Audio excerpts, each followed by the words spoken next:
Bill Russell retired from basketball the same year I was born, 1969. 4 years later, my father bought one season ticket for Russell's old team, the Celtics. Dad started carrying me into games, including this famous one. Garher, turnaround, shot in the air. It's good. It's tied again. I don't believe it. 2 years later, Dad bought a second seat just in time for the unforgettable Larry Bird era. Now there's a steal by Bird. Underneath the DJ. So really, I grew up in the Boston Garden. And whenever Bill Russell came back, I always thought it was confusing. Why was he coaching another team? Why was he announcing games for CBS instead of us? And why didn't he seem to like us very much? I could still see Russell moving aloofly through the crowd, the cheers bouncing off him. Occasionally he'd wave. Mostly he ignored us. Russell won 11 titles in 13 years, all for Boston. So what happened? In high school, I read his outspoken autobiography, Second Wind, and everything made sense. Boston just never appreciated him. During his peak, he couldn't even sell out the Garden. The locals thought the Celtics were too black. That's what they said. And the more I watched basketball, the more I hated the fact that we never appreciated Bill Russell. When I finally wrote my own basketball book in 2009, I tried to make amends. I spent an entire chapter proving that Russell was better than Wilt-Chamberlain, which he was. Bill Russell was the best defensive player ever, and the best teammate ever in any sport. He was also one of the most socially conscious athletes we've ever had, a proud African-American who fearlessly discussed civil rights during a truly frightening time. I never thought Bill Russell got his just due, either as a basketball player or a human being. Eventually, I decided I just had to meet him. I flew to Seattle, and I stopped by Mr. Russell's house.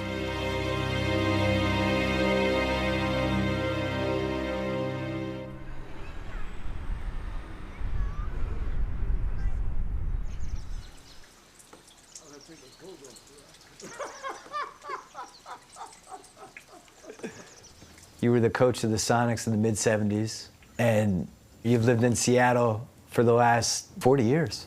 I bought this house in '73. I remember, because we had season tickets, I think, from when I was 4 years old on. You would come to some of the games, and it was like, just the way people reacted was kind of amazing. And I never saw you play, obviously. I was born the year you retired. Well, can I tell you something? You didn't miss a thing. I think I did.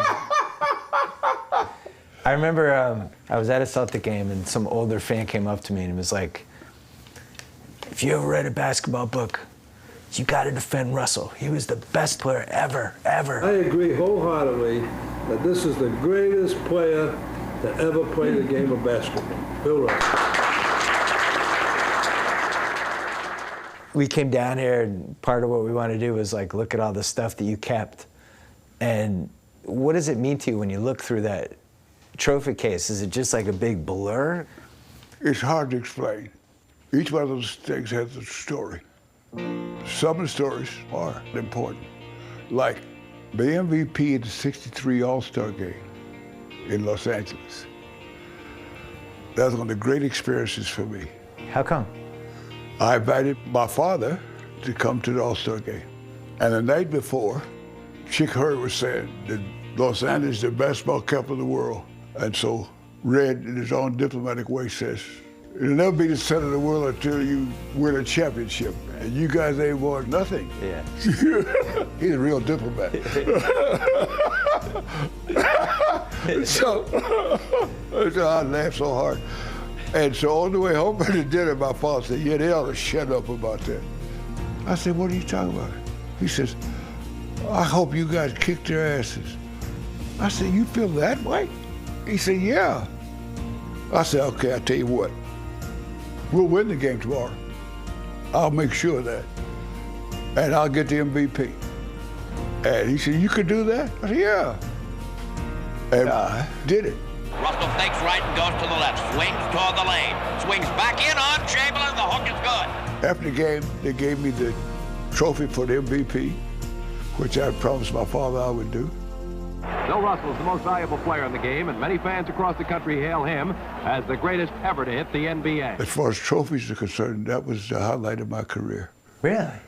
Yeah, because I could keep my word to my father. My father was my hero because when my mother got sick and she knew she was dying, she asked him to promise her that he would send her boys to college. We buried her in Louisiana. And while we were down there, she had 5 sisters. And so they would decide who was going to take me and who was going to take my brother. And my father says, I'm going to take them both back to California with me. And they said, man can't raise kids. He says, I promised their mother I would try. And so he had a business. And he was making a lot of money. He went back to Oakland, he sold the business. And he started to work in the foundry for $42 a week, which was about half what he had been making before in his business. And he sacrificed so he could be home every night to be a good parent. I was never afraid because I knew that he loved me and he never let me down. So how many times did he come see you play? He used to come back to the playoffs. You know, when I got that big contract, I called him up and I says, Dad, you don't have to work anymore. He says to me, I don't want your damn money. I got my own money. I says, but you work in the foundry. You've been working there since I was 12.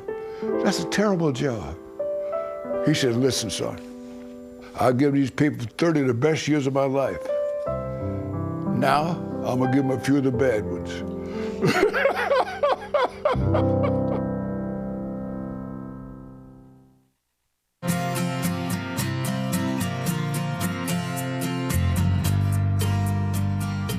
This is your Topps rookie card. 1957, All-Star Game MVP here. Up here we have all the stuff from, it seems like high school and college. Nothing from high school. Nothing from high school? What was this one? I guess this is from... This is the AAU tournament my freshman year in college. It's your first trophy, right? Yeah. Was that the year you put it all together? A guy asked me, he says, you talk about McClymonds and you talk about the Celtics, but you never talk about your career in college. Why not? So I just said, by the time I got to USF, I was already what I was going to be. Bill Russell, 6'10" center of the San Francisco Dons, biggest wheel in the collegiate basketball circuit. My first varsity game, played Cal Berkeley. Their center was preseason All-American. First 5 shots he took, I blocked. So we go to our huddle, and my coach says to me, you can't play defense that way. I said, what do you mean? He says, that's not the way to play defense. To block shots? Yeah, because he'd never seen it. Turned out Russell wasn't bad at the whole winning thing. He won 2 straight NCAA titles and an Olympic gold medal before arriving in Boston, where Russell and Red Auerbach immediately revolutionized the game. You always talked about blocking shots. You would jump straight up, because if you leaned forward, it was easier to get a foul. But why don't guys do that now? I don't think they approach shots the way I did. Like all the guys that followed me, I approached blocking shots as a defensive maneuver. I blocked shots as an offensive maneuver. For the first 10 years, I was still surprising people. Because basketball was a very grounded game. Yes. Everybody shooting those hook shots. It was a horizontal game. And I brought vertical to the game. I talked with Red my rookie year, and he said, do you know how good you are? You're the best player playing basketball. I said, I know that. He says, now I have to confess, I don't know what you're doing. I've never seen anything like it, so I can't help you. But what I will do is as I figure things you're doing, I'll make that part of our system. Well, when you joined the Celtics, Cousy was the biggest star in the league. Yes. I mean, he was considered really the first popular basketball star. I know Mikan was winning titles, but Cousy was like the first entertaining star they had. Bob Cousy, still today, was the best guy running fast break. So Cousy says to me after I got there, you're a pretty good rebounder. Yeah. Yeah. It's one of the things I'm good at. And so we talked, and we decided a spot we want him to go to whenever a shot's taken. When I get a rebound, he said, that'll be the first place you look. So you get the rebound over your head, and you're already turning to see where he is, and you're hitting that spot, and he's off. Yeah. So our fast break was started as the shot was taken. Styles of play have changed too, making for a more aggressive, crowd-pleasing brand of ball. The key to this new style of play is the fast break. The thing that struck me watching the tapes, you know, everybody talks about small ball now, and that's like the new rage, and centers don't matter as much, all this stuff. I watched those tapes of the 1960 Celtics, and it basically was small ball. It was up and down, and it was similar to what people think they're watching now. Well, one of my great, I think, attributes, I could play with anybody. The NBA had never seen a big man doing the things that Russell was doing. But it was his unique mental approach off the court that made the Celtics a dynasty. Explain the process to me, though, about what it took for you to get in the state of mind you needed to be just to play. I had to almost be in a rage. Nothing went on outside the borderline of the court. I couldn't hear anything, I couldn't see anything, and nothing mattered. And I could anticipate every move that every player made. So somebody would be dribbling over midcourt, and in your head, you already kind of knew it was going to happen. Yeah. West all alone. Look at Russell come down. And what a play by Russell! Boston fans have already started to carry Coach Red Auerbach off the court. Their Celtics have just won their 6th consecutive championship of the National Basketball Association. Make no mistake, the Celtics lucked out by getting Russell. After college, he was drafted number 2 by the Hawks, who were playing in St. Louis at the time. Not the best city for William Felton Russell. St. Louis was overwhelmingly racist. So, like, were you frightened about potentially going to St. Louis? Like, I mean, it definitely had a reputation. No, if I'd have got drafted for St. Louis, I wouldn't have won the NBA. You wouldn't have been in the NBA? I would not have gone to the NBA. The good news? Boston had Red Auerbach. In one of the great trades ever made, Red acquired Russell's rights for future Hall of Famers Ed Macaulay and Cliff Hagan. Although the city of Boston definitely had some issues, Russell quickly learned that his new team was way ahead of the curve when it came to race.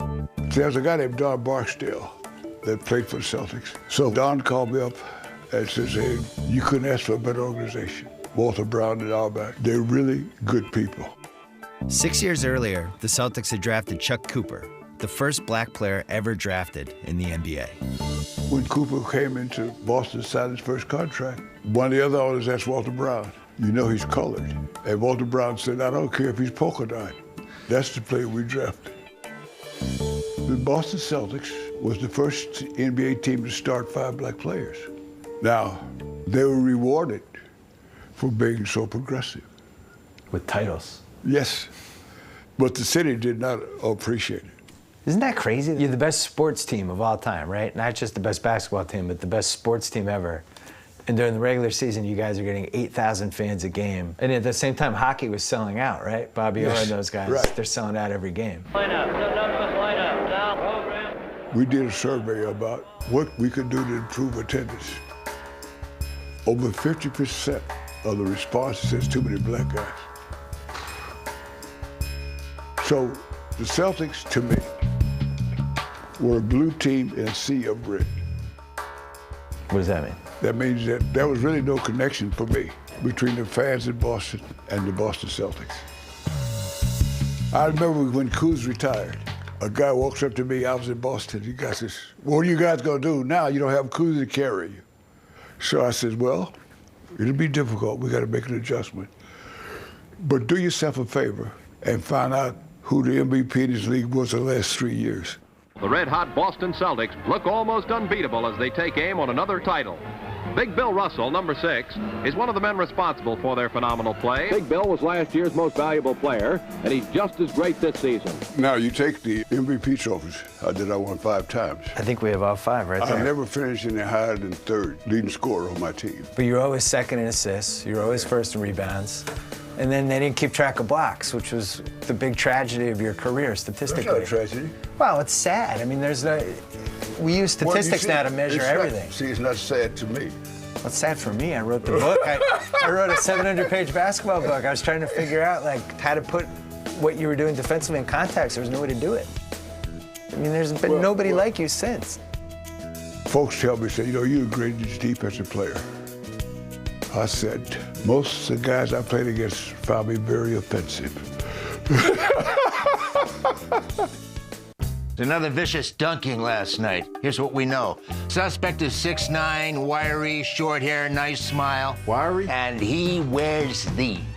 Whoa, the KD5. Designed to dominate from anywhere on the court. That's the main shoe right there. Yeah. But who is KD? Kevin, where's your shoe? It can't be Kevin. He's the nicest guy in the NBA.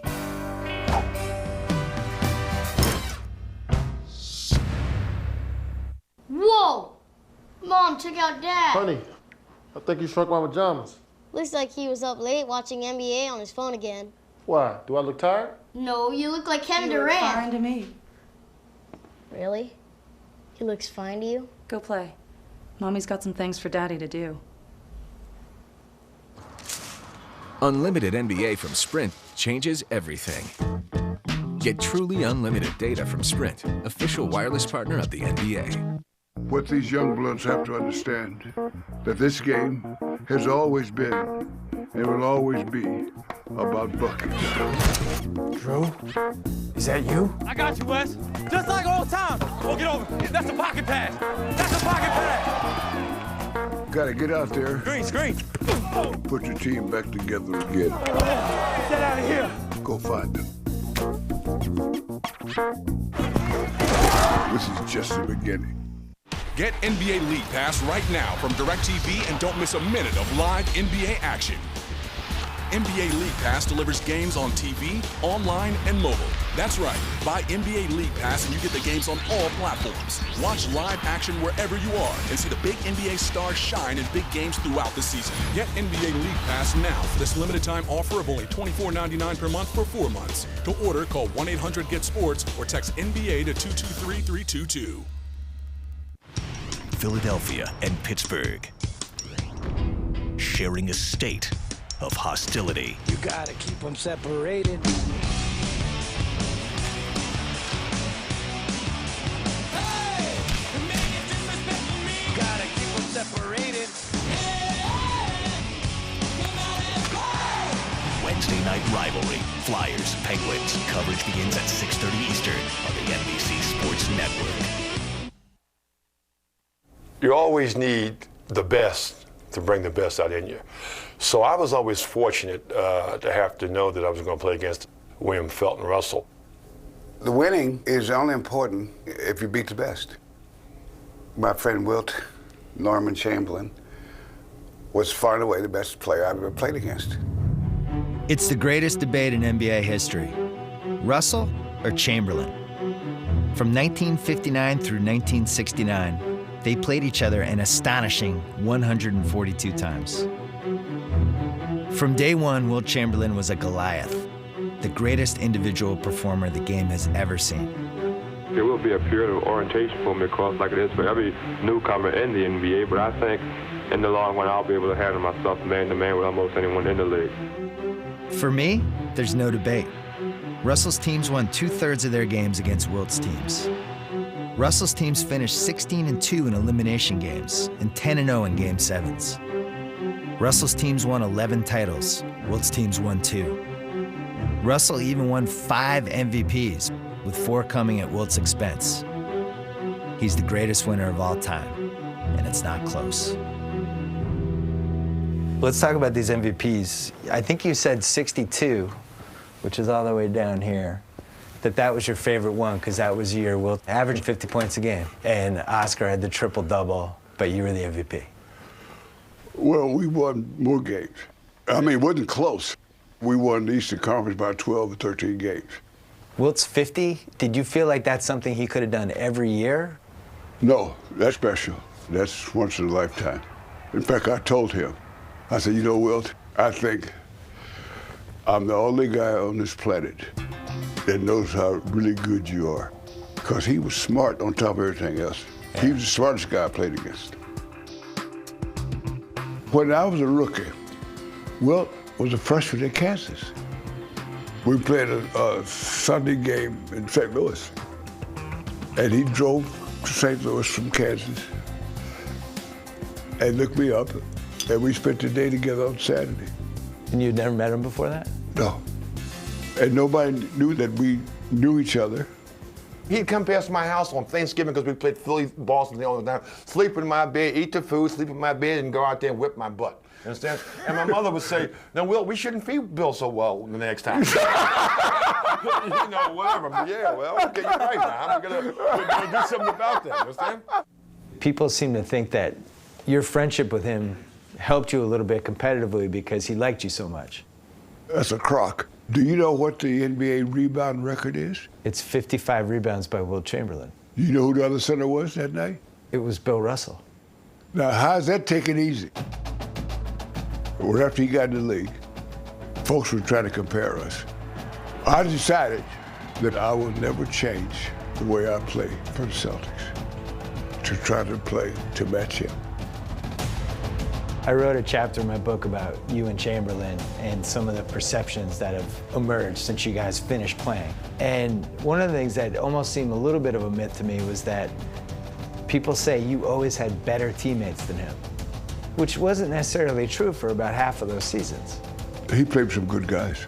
And we talked about that one time, just once. After you played or during? Long after we played. He said that that was not true, simply because his teammates had to feed him, and I fed my teammates.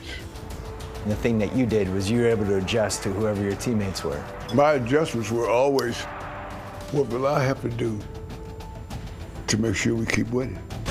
Bill Russell, 30 points and 40, I repeat, 40 rebounds. You get the 10,000 point basketball here and the 20,000 rebounds. I don't think anyone's getting 20,000 rebounds again. I'm gonna say I think you and Wilt were the only two. I think that's it. He called me up one day. Sports Illustrated had a cover and said, "Is Dennis Rodman the best rebounder ever?" Oh, God. And Wilt was so annoyed. And I cleaned it up saying annoyed. So he calls me up and he asked me, did I believe this bleep?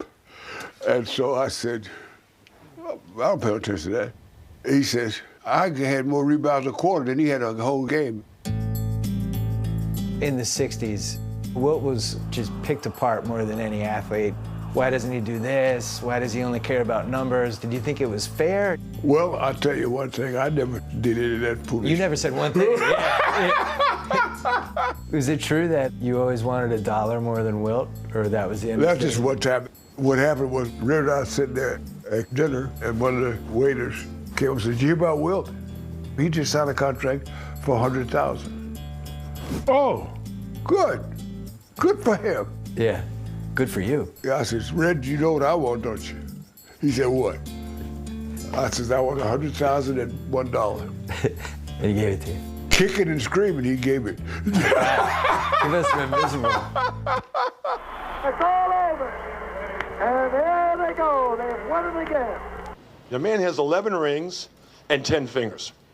Now, I asked him, hey, Bill, why not let me have one of those rings that you can't wear? You understand? You know, and he gave me that cackle of his. So I said, well, maybe I'll give you a finger then. So I gave him the old finger. So he can have a chance to use that 11th ring he has. As the 60s go along, you become the ultimate winner and the ultimate teammate. And Wilt is this guy who had all these records, but we all know winning's the only thing that matters. Did you feel like he was starting to resent you at all, like the way that people No, I don't think about so. I don't think so at all. I don't think either one of us ever resented the other guy. Chamberlain can't move. He really twisted that knee. Game 7 in the '69 finals, Wilt got injured in the second half. He ended up playing. And this could be a big factor in the closing minutes of this game. And for the first time, you were critical about it. Yeah, what happened was I was speaking in a college in Nebraska, I think, and there was a reporter in the guy there with the students. Oh, and you didn't know there was a reporter there? And he says, you wouldn't have won if Wilt hadn't got hurt. And I was annoyed. And I said, if I got hurt and so I couldn't play, they'd have to take me straight to the hospital. And you guys didn't talk for years? Yes. But a couple years later, I had a chance that we were alone. I looked him in the eye and I said, I apologize.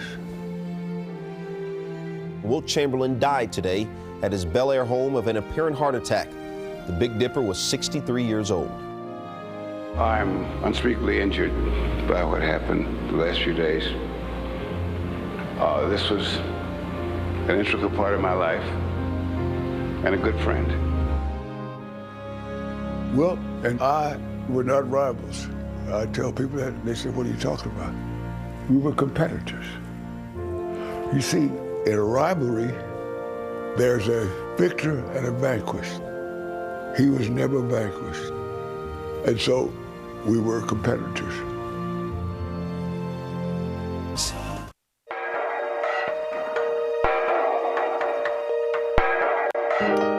So when we came down here, we noticed you had some stuff framed. I just want to know, like, why you picked these One photos. of my wives did that. Oh, so it wasn't you? Oh. All right. But there has to be some rhyme or reason. Like, what about the Sportsman of the Year, '68? Such a tumultuous year in American history. Well, the reason that was important was it had nothing to do with basketball. Yeah. It had to do with being an athlete with a social conscience. You are a superb athlete and have intense pride in that, but to be judged on other things, too. Yes, you know, it's something that says we see you as a man. Rather than this is an athlete or a performer, this is a man. And this is what this award means to me. In 1967, Muhammad Ali risked his career by refusing to be drafted to fight in Vietnam. America's finest black athletes stood by him, with Bill Russell leading the way. Look at some of the personalities from that decade. You and Ali and Jim Brown and Kareem, like, these are some of the most thoughtful athletes ever, and you're all there at the same time. We came out of friendship to Muhammad Ali. And I know that we wanted to find out from him. You know, you read the papers, you see on television and all this kind of stuff, what is going on? What I did, or tried to do, was support all these guys.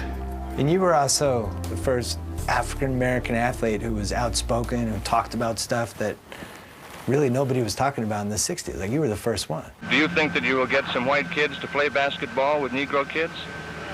I think so. I don't see why not. My kids play with white kids, and nobody got hurt yet. Jackie Robinson was a hero to all of us. Yeah. And I don't know if you know that I was pallbearer at Jackie Robinson's funeral. And I had enormous respect for him. But my attitude was that Jackie took us from point A to point B. And I want to go from point B to point C. It was my inheritance from Jackie to do things, to seize that opportunity. Go back to my childhood, when we first moved into the projects. My mother was unpacking, and I was sitting on the steps, and these 4 kids ran by, and one of them slapped me as he was going by. So I did what 9-year-old kids do. I went home and told my mother. I went upstairs and told my mother, that guy hit me. She grabbed the house keys and grabbed me, and we went all through the projects looking for those guys. And she said, these the guys? I said, yes, ma'am. Well, you're gonna fight every one of them one at a time. It was 5 of them. I lost 3 and won 2. And so I'm going home, crying, and she says, don't cry. You did what you had to do. You had to stand up for yourself. And that lesson you just took through the 50s and 60s. The things that I did was I never let anybody, as my mother used to call it, run over me. I left the hotel and I went to a restaurant down the street. And the proprietor asked me what I wanted. I said, this is a restaurant, isn't it? I'd like to get something to eat. He told me no. We played a game, and we were booked to play a game in Lexington, Kentucky. Casey went down to the restaurant in the hotel we were staying, and they would not serve him. I decided, and the other guys decided to go along with me not to play. So I told Ray we were leaving. I said, because it's important to me that everybody everywhere knows that the black players decided they'll stand up for themselves. And that was it? Yeah. Although one of the newspapers in St. Louis wrote that the black players embarrassed the Celtics and they should be suspended and fined. Martin Luther King Jr. was killed tonight in Memphis, Tennessee, shot in the face as he stood alone on the balcony of his hotel room. We were talking about 1968 and when Martin Luther King got assassinated. What do you remember now? It's been almost 45 years since that happened.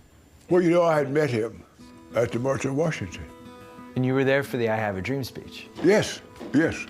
In fact, I was invited to go on the stage, but I respectfully declined because they had been working on that for more than a year, and I hadn't done anything.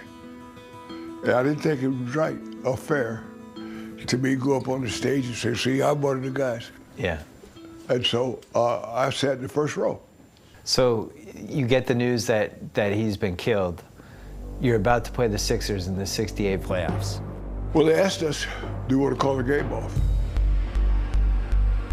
And someone pointed out that 12 or 13,000 people on the streets with emotions off the chart.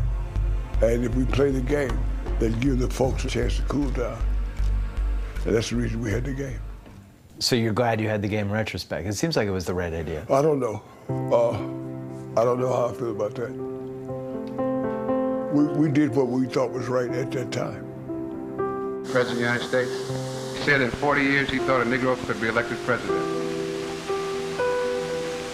But when the atmosphere is as it is today, what happened for 400 years? A few young people here that would like to be president of the United States. If you'd like to, don't give it up. You don't have to give it up. Because in spite of everything, I want you to remember one thing. You can do anything that you want to do, if you want to do it bad enough. Thank you very much.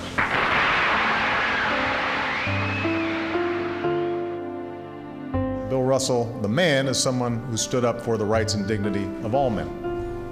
He marched with King. He stood by Ali. When a restaurant refused to serve the black Celtics, he refused to play in the scheduled game. But he kept on focusing on making the teammates who he loved better players and made possible the success of so many who would follow. You received the Medal of Freedom, which is the highest honor that an American citizen can get. I feel honored to be on the same stage with the president. All the stuff you fought for in the 60s and then it leads to that moment. That's pretty cool too.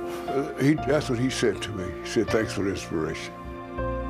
He said that I was one of the reasons he was able to become president because I elevated the standards of behavior for black folks.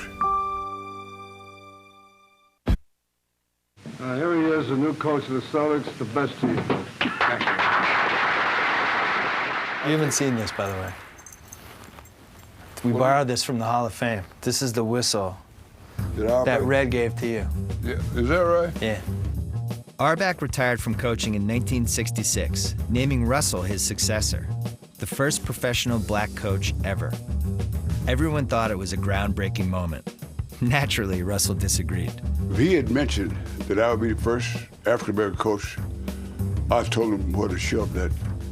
Right, because you didn't care about that. No, I sincerely felt I was the best person for that job. In fact, I didn't even think about it until the press conference when we announced it. As the first Negro coach of a major league sport, can you do the job impartially without any racial prejudice in reverse? Yes. How? Because the most important factor is respect.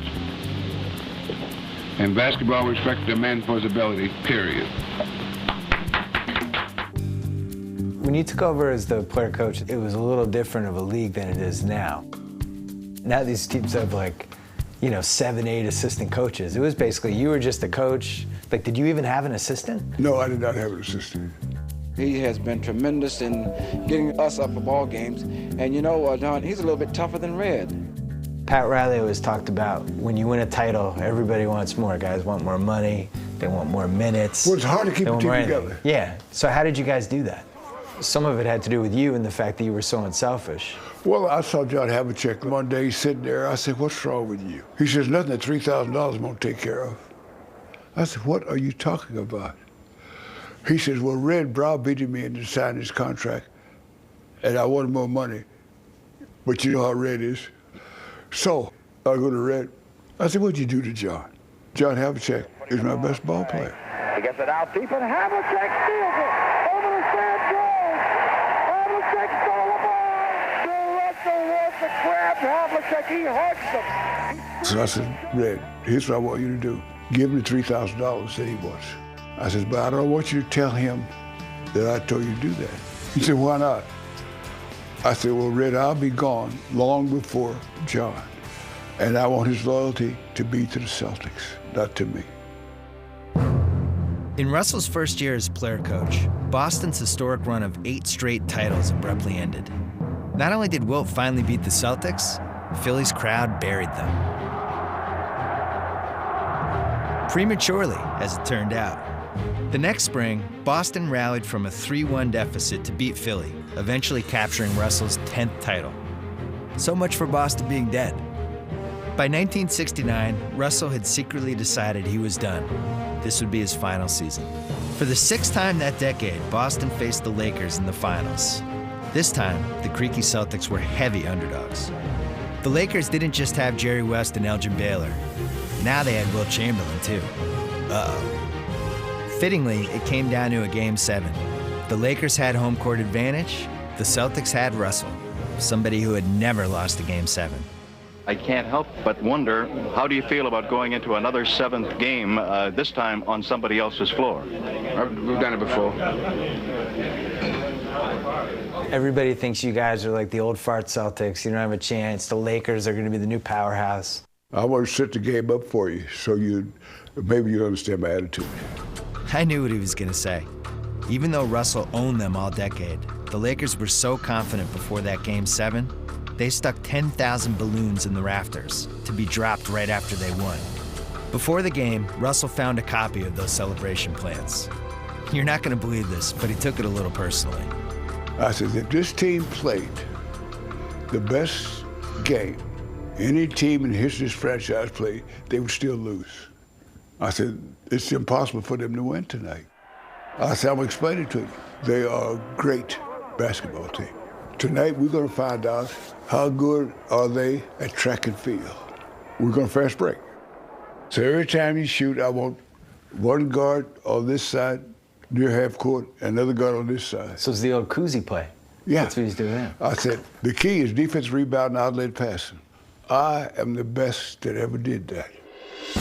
We're going to run them out of the gym. 80. And Russell shoved it through. We're 17 points ahead going into the last quarter. And then you held on down the stretch, basically. Yes. Right? With Wilt watching the last few minutes from the bench, Russell prevailed over his favorite competitor one more time. The Celtics miraculously celebrated one last title. And no, they never dropped those balloons. And the Celtics, they have done it again. A spectacular finish. At the end of that game, you got interviewed by Jack Twyman, and you literally couldn't speak. Chris, I'm here with Bill Russell. Bill, this must have been a great win for you. Jack.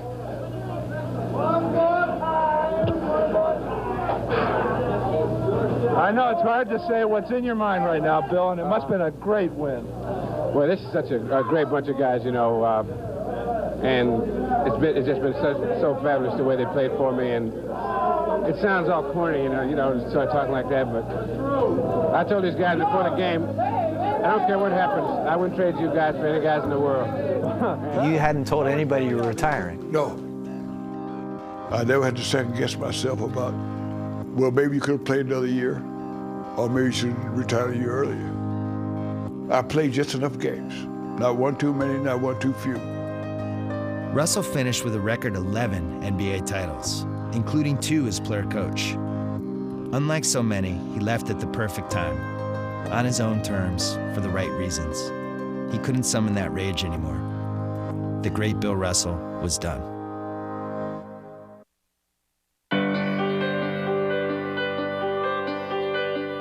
Each year, the Finals MVP is given to an exceptional, extraordinary player based on his performance on the grandest stage in all of basketball.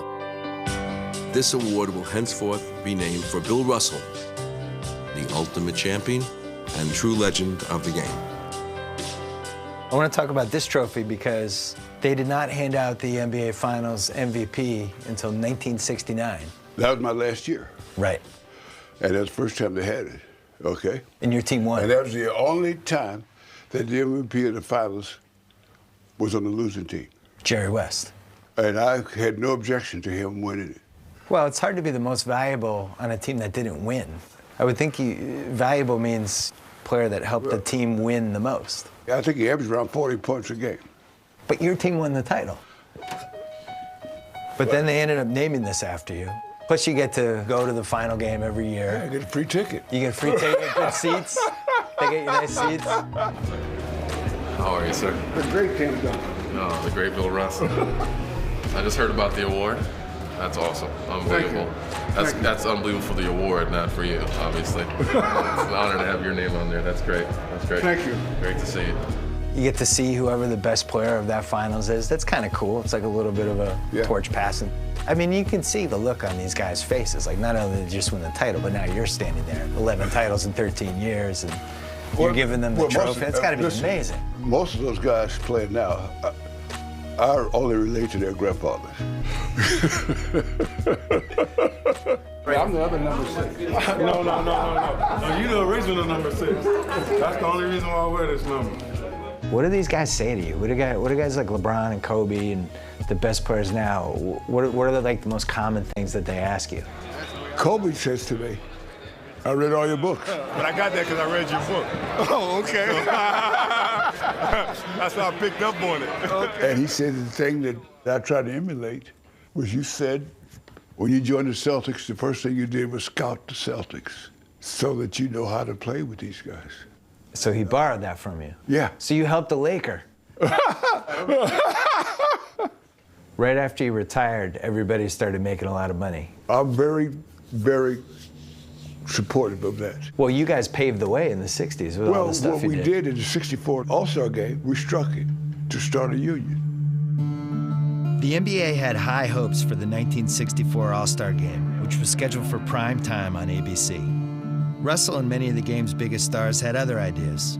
For once, they had leverage. They decided to fight for improved player rights. So who was it? It was you and Oscar? Wilt, Jerry West, Elgin Baylor. This was like the first sports labor near strike that's ever happened. We're supposed to talk the day before the game. It was a huge snowstorm. And so the owners said, well, everybody couldn't get here, so we can't do it. We'll talk to you next year. That was not good enough. So we said, we're not going to play. They said, well, the hell with it. Well, we just won't have a game. But they had their first contract with ABC to televise the first All-Star game. And ABC says, you want us to broadcast your games, you can't even get your players on the floor. They wanted that big TV money. So they said, well, if you guys play the game tonight, at the end of the season, they'll recognize the Players Association. You know, when I was researching my book, I was always amazed that I didn't even know that story until I did the research. It feels like that '64 All-Star game and then everything that happened after should have been remembered a little more than it was. Because that day basically paved the way for guys now. Yeah, well, I think it happened in all sports. You basically never played basketball ever again after Game 7 of the 1969 Finals? I didn't play anymore. Not one pickup game, nothing? No. I had one game with my oldest son. Can you tell that story? I took my kids to the Olympics. 1972. Yeah. And he says, I'm playing basketball every day and I'm running out of competition. Uh-oh. He says, you want to play me one-on-one? Son, I don't play basketball anymore. You scared of being embarrassed?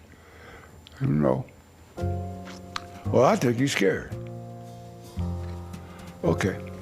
So we go out to this court. I said, how many baskets? He says, 21. I says, okay.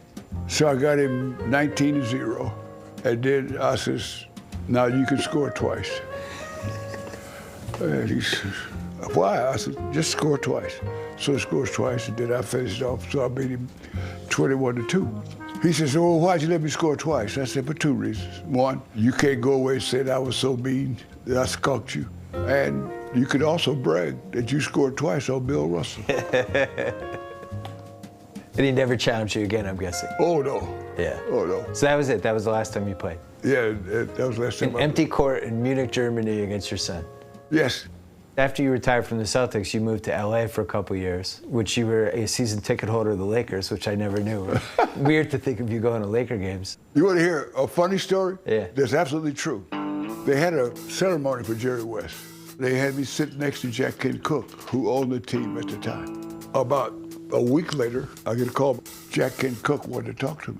So he says, Bill, I've been thinking about it. What I'm going to do is have you come out of retirement and play for the Lakers. What? So I says, don't you have a guy named Wilt-Chamberlain playing center for you? He said, yeah. I said, how would he feel playing backup center? So he actually thought you'd want to play for the Lakers? I said, Jack, I never play basketball again. But if I were, it would only be for the Celtics. Russell did return to the NBA as coach of the Seattle Supersonics. Then he reinvented himself as a television analyst. He'd only returned to Boston as a network employee, always seeming like he was disconnected from us. Well, unless he was with Red. Then he seemed like family again. Red, you want to say something? What I want to say is, you know how it feels because you've been here before. Me, I haven't scored a point. You know? But you kind of brought the guys here that scored the points. Well, so you're overpaid. As a Celtics fan, like, it's weird. You're probably in the furthest part of America from Boston. Like, did you ever think of ever settling in Massachusetts or anything, or did you just want to get out after you left? Well, you know how I retired. We won the championship on Tuesday night. And Friday morning, a reporter from one of the Boston newspapers came into Red's office and said, are you satisfied with the coaching you had this year? Oh, God. Red said, what are you talking about? Just won a championship. Well, there were some reporters did not want a black guy coaching their Celtics. So if I leave the team and Sam leaves the team, it probably will not be that good a team. So the atmosphere in Boston, I wouldn't have survived that as a coach. I mean, do you regret not going to the Hall of Fame or to the when they retired your number? Not one moment. I mean, it's kind of weird to retire your number and not be there, though. In fact, I asked Red not to retire it. So you retire, you've won 11 titles in 13 years. All they want to do is retire your number. Like, were you that angry at the city of Boston? Who were you angry at? It had nothing to do with anger. I don't need any validation. I played, and I played. And that trip and that experience was enough to last me for a lifetime. I can't get one flag and say that's special. They all meant so much. And that guy giggling over there, he was with me on the most. Will you just raise your hand, sir?